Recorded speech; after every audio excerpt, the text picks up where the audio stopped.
Dalawa na lang yun, yung ano namin, yung gamot namin. Masarap naman po siya guys. So,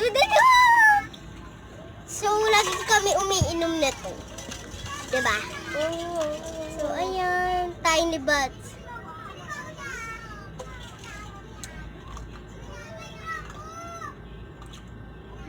Nalulunok ko ng totoo, yung ano, sabi, kinakagat ko lang.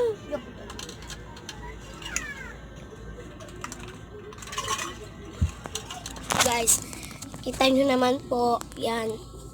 Ayun pa. Talagang aking tatay, ito po ang aming bahay. So, ayun guys, konti na nga lang po yung timer. So, magbababay na po kami. So, ayan. Ito yung gamot namin kung gusto nyo na sa comment section. Ito pa po yung gamot namin, oh. Di na makita kasi yung